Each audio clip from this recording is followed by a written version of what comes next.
Hi everyone in English 2323, it's Dr. E and I'm here with your week 15 instructional video. Can you believe it?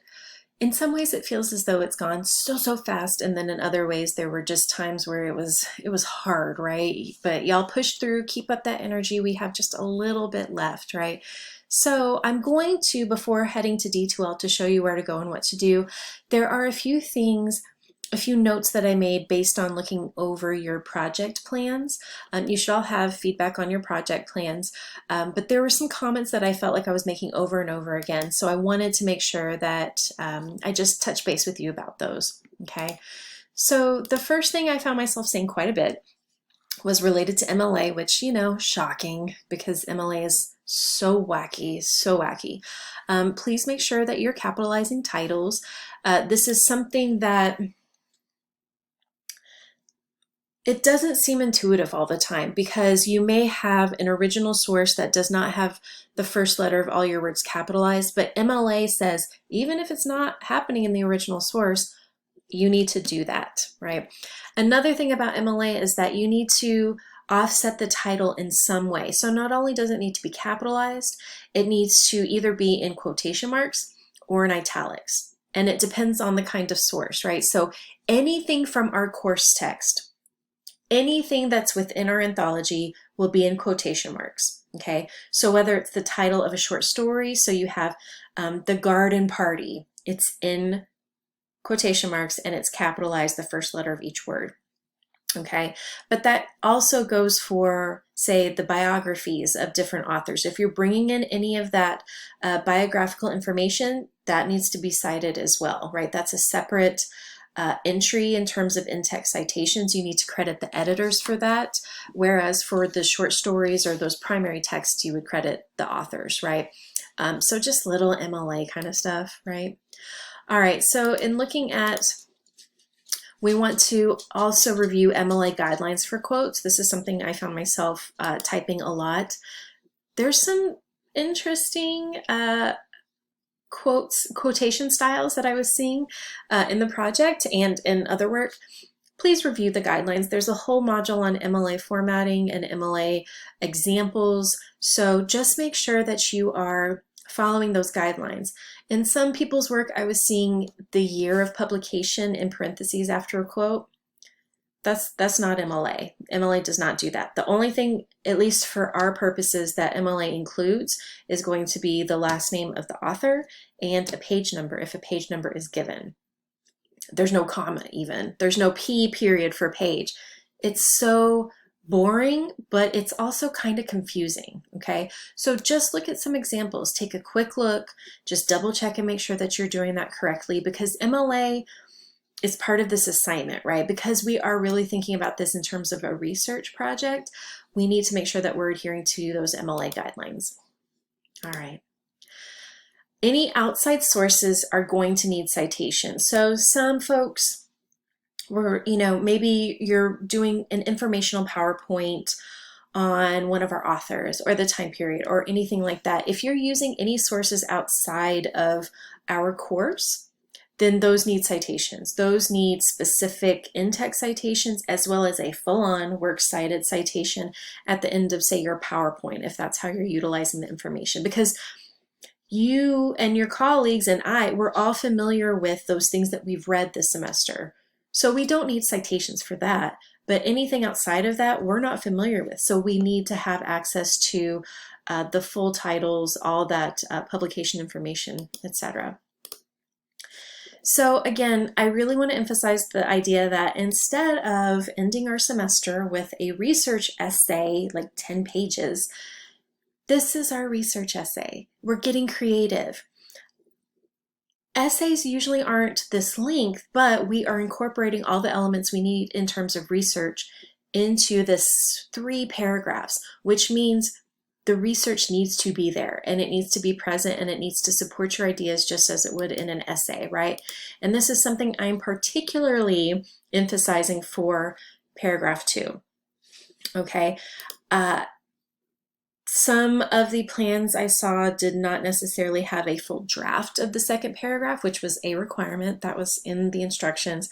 But I know when we're trying to get things done, sometimes those instructions get overlooked a bit, or they can just be a little overwhelming.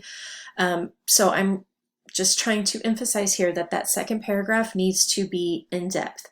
And part of that is because you want your audience, you want your colleagues, you want me to understand what in Jekyll and Hyde and, you know, in The Adventures of the Speckled Band and The Garden Party, what in these stories then led you to create this piece of art.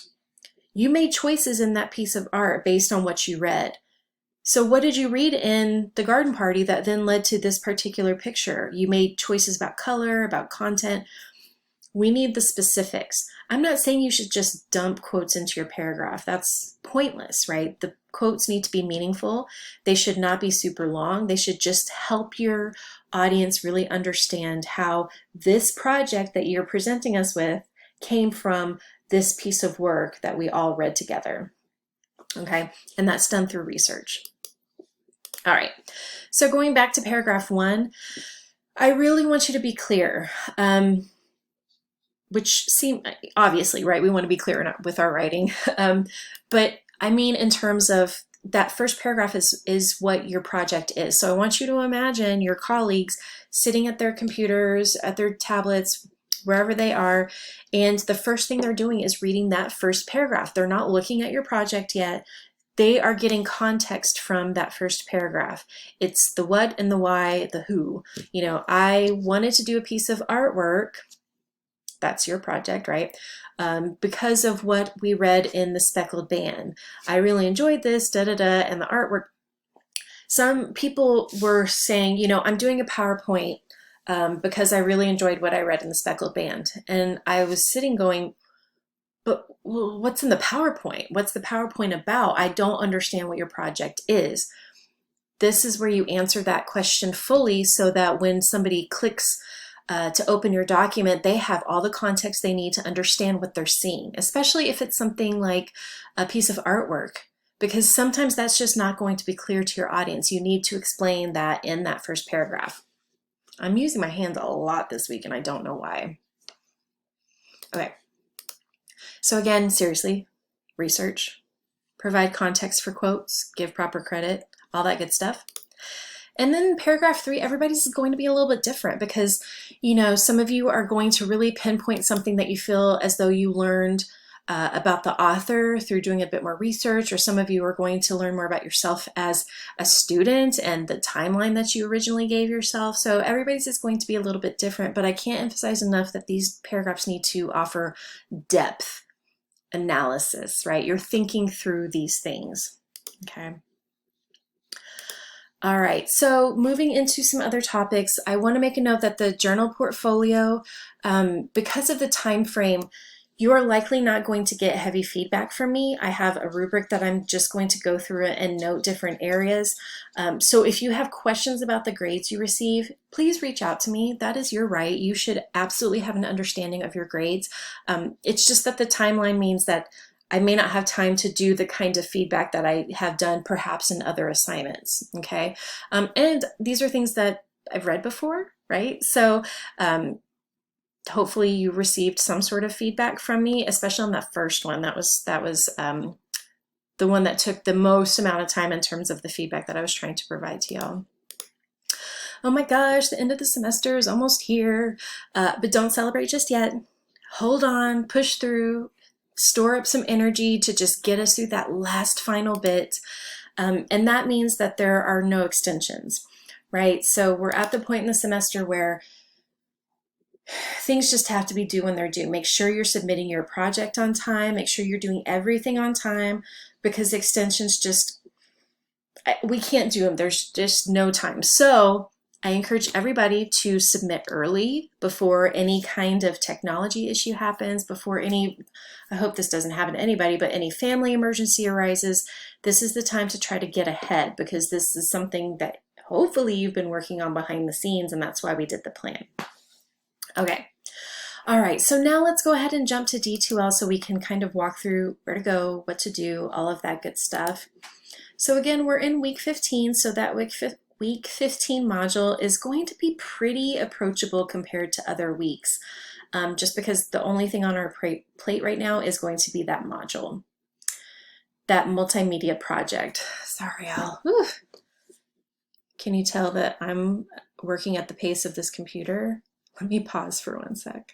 Finally, okay. All right, so pretty straightforward week. Review your feedback for your class. Everybody's feedback has been submitted. I'm still working through some things in other classes. So your project is due no later than 11:59 p.m. on Thursday, and then you need to respond to your colleagues, and that's going to be 5 colleagues. So make sure that you're taking the time to really see what one another are doing. It's fun, it's exciting to see. So if you click on this link here, all the things that you need to review, you'll start a new thread with your name as you've done this semester, hopefully. Attach your project as a single file, PDF or PowerPoint or even Microsoft Word, or post the link only if you created something like a video. Do not provide a link to Google Docs or another cloud service. Don't. Upload your work, don't put a link. And if you are a kind and considerate person and you go in and you see one of your colleagues has done this, maybe gently encourage them to not do that before I go to grade, because it's one of those things where it never fails that I can't open the link anyway, and I can't grade what I can't open, and I won't grade what I can't open. It's that time in the semester, y'all. So just help each other out, please. All right. So all the due dates, everything, make sure you're double checking that your file works, your link works, have one another help you out. You're going to start a new thread, and you can always look at the rubric that's right here if you just want to see how the grades will be broken down. It's pretty straightforward. So you have your creative element that's 75 points, and then the paragraphs are broken down into these kinds of points. All right, that I think is it for this week, which is unbelievable. It's unbelievable that we're here. But I hope that winding down into next week and finals, you are all doing well. You're taking care of yourselves. You're finding time to rest and really ease into what can be a pretty stressful week this week and next. All right, so just hang in there. I'm rooting for y'all. Good luck, and let me know what you need.